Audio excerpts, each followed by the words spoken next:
आज की क्लास में सभी बच्चों का स्वागत है। आज हम पढ़ेंगे ऊष्मा एवं ताप के अंतर्गत ऊष्मा के संचरण के बारे में कि ऊष्मा का संचरण जो है एक वस्तु से दूसरी वस्तु में किस प्रकार से संचरित होता है। वास्तव में ऊष्मा का जो संचरण जो है क्या होता है, आप सभी जानते हैं कि ऊष्मा का जो संचरण जो होता है हमेशा उच्च ताप से निम्न ताप की ओर होता है। अर्थात किसी वस्तु को हम एक किनारे से अगर गर्म करते हैं तो वो गर्म होते होते दूसरे किनारे तक पहुंच जाता है। इस प्रकार से ऊष्मा का क्या होता है, एक स्थान से दूसरे स्थान स्थानांतरित होता है, जिससे वस्तु जो है क्या होता है आपका गर्म हो जाता है। तो ऊष्मा के संचरण के लिए क्या होती है, माध्यम के कणों की आवश्यकता होती है।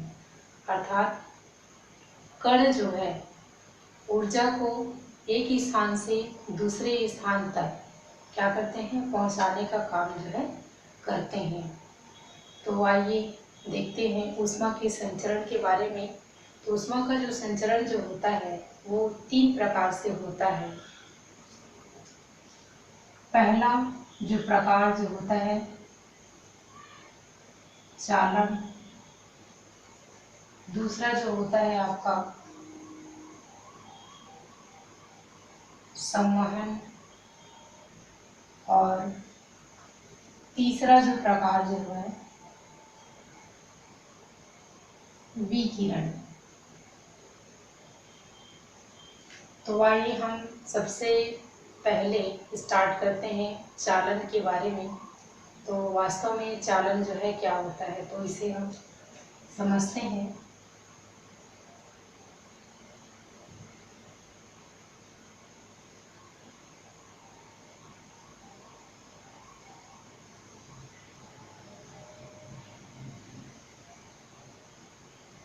जैसे कोई बर्नर है, इसके ऊपर में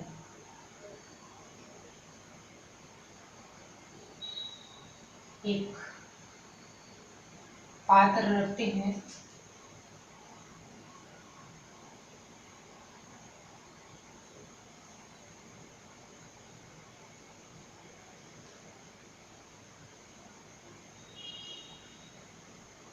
ठीक है। इसमें ये क्या है आपका है पात्र। इसमें इस पात्र में क्या है, जल है, ठीक है। तो जैसे इसे हम आग के माध्यम से या बर्नर के माध्यम से इस पात्र में उपस्थित पानी को गर्म करते हैं, तो आइए इसमें क्या होता है देखते हैं। सर्वप्रथम यहाँ पर देखिए, जैसे भी आग जलाते हैं, है ना, तो इससे क्या उत्पन्न होता है, विकिरण, यानी ऊष्मा मिलता है, ठीक है। दूसरा, इसके अंदर है ना आपका क्या है, जैसे पानी को हम क्या किए, गर्म किए, गर्म करेंगे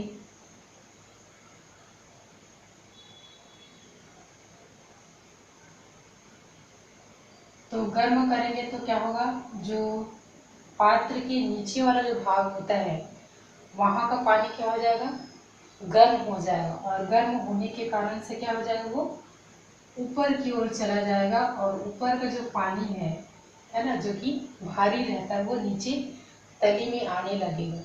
यानी कौन सा क्रिया होगा यहाँ पर, संवहन की क्रिया जो है होने लगेगा। उसी प्रकार से इधर देखेंगे, ये पात्र का हैंडल है।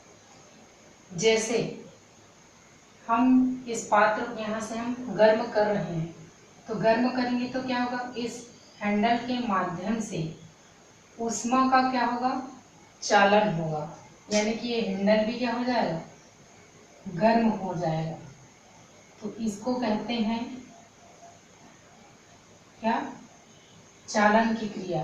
तो चालन की क्रिया कैसे हो रही है कि यहाँ पर क्या है, माध्यम होता है कण, जिसके माध्यम से है ना जो ऊर्जा जो है क्या हो रहा है, एक स्थान से दूसरे स्थान में स्थानांतरित होती है। इसको हम क्या कहते हैं, चालन कहते हैं।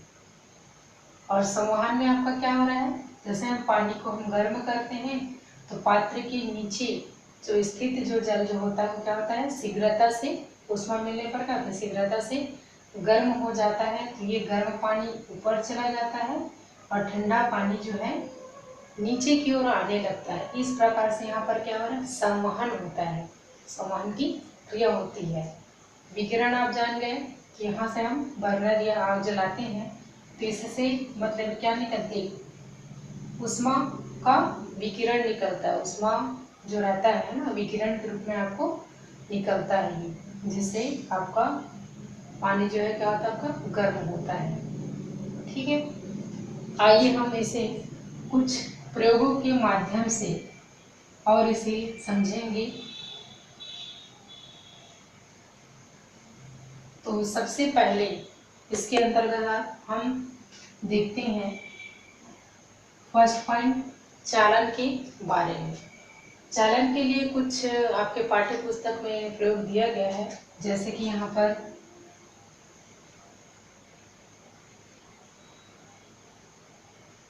दो क्षण लेते हैं,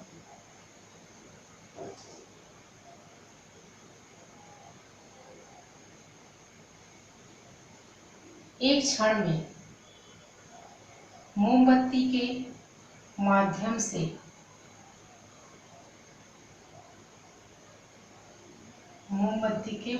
से यहाँ पर दो कील लगा देते हैं और इसे एक डोरी से ऊपर क्या कर देते हैं, बांध देते हैं। समझाने के लिए डोरी है, ठीक है, ये आपका क्या है, क्षण, और ये क्या है आपका आल पिन, जिसे मोमबत्ती के माध्यम से इसको क्षण के ऊपर में लगा दिया गया है। फिर उसके बाद में क्षण के एक सिरे से क्या कर रहे हैं, एक मोमबत्ती लेंगे और मोमबत्ती को इस ओर क्या कर देते हैं, मोमबत्ती से हम क्या कर रही है, क्या है आपका मोमबत्ती है, और मोमबत्ती से इसे हम क्या करते हैं, गर्म करते हैं। क्या कर रहे हैं, गर्म कर रहे हैं। ठीक है, उसके बाद में दूसरी क्षण में देखेंगे, इस क्षण को हम दो किनारे पर बीच के स्थान को क्या कर देंगे, खाली छोड़ देंगे।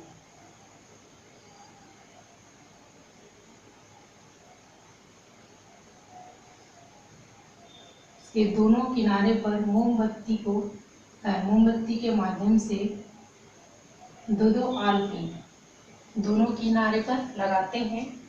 लगाने के बाद में बीच वाला जो भाग है वो क्या रहेगा, पूरा खाली रहेगा।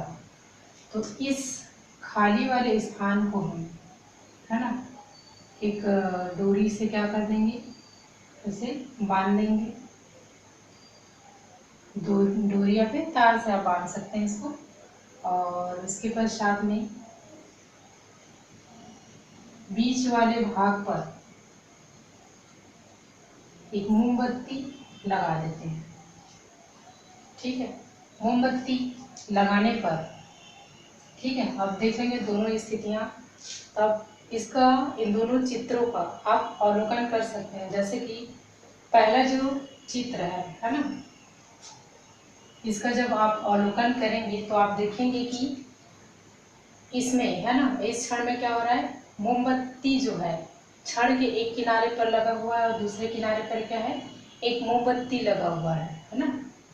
तो जलने पर क्या होगा, जब ये मोमबत्ती यहाँ से जलेगा है ना, तो कुछ समय बाद आप अवलोकन करेंगे कि क्षण जो है इस ओर क्या होगा, सर्वप्रथम गर्म होने लगेगा।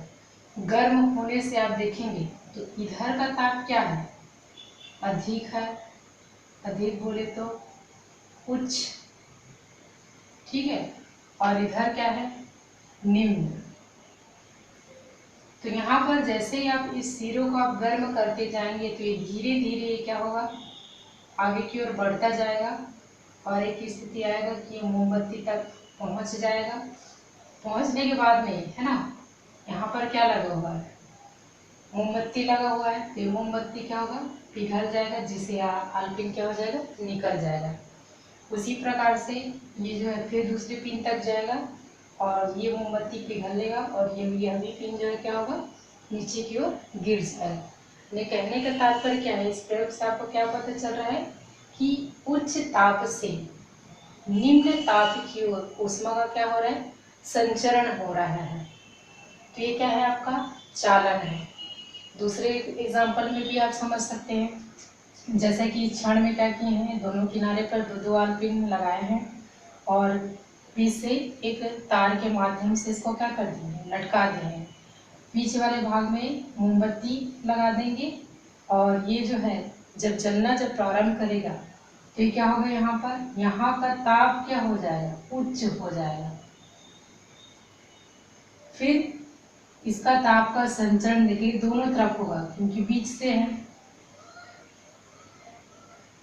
ठीक है। तो धीरे धीरे ये जो क्षण जो है गर्म होते होते दोनों आलपिनों तक दोनों तरफ मतलब पहुंच जाएंगे और ये जो है मोमबत्ती जो है पिघलेगा और आलपिन जो है क्या हो जाएगा, निकल जाएगा। इस दोनों उदाहरणों से आप समझ सकते हो कि चालन के लिए क्या होता है, आपके माध्यम के कणों की आवश्यकता होती है और वे जो कण जो होते हैं अपने स्थान को बिना परिवर्तन किए ही एक स्थान से दूसरे स्थान तक ऊष्मा का क्या करता है, संचरण करता है, ठीक है। तो इसे ही हम क्या कहते हैं, चालन कहते हैं। देखा कि जब किसी छड़ के एक सिरे को है ना गर्म करते हैं तो दूसरा सिरा भी क्या हो जाता है, गर्म हो जाता है। गर्म हुआ जो क्षण होता है ना, उसमें क्या होता है, कण जो होते हैं वो कंपन करने लग जाते हैं, है ना। यानी कि ताप बढ़ने से अणुओं के मध्य में क्या होता है, कंपन जो है बढ़ने लग जाता है और उसमें ऊर्जा का जो मान जो होता है वह भी बढ़ जाता है। इस प्रकार जो कंपन अणु होते हैं वे जो है अपने सामने वाले अणु को क्या कर देते हैं, ऊर्जा स्थानांतरित कर देते हैं।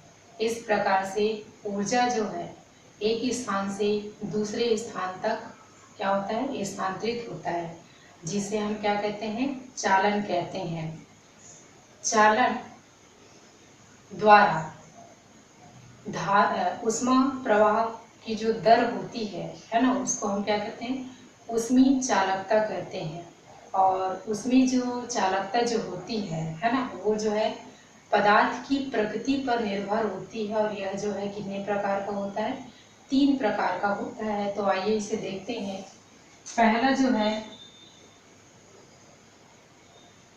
ऊष्मा रोधी पदार्थ,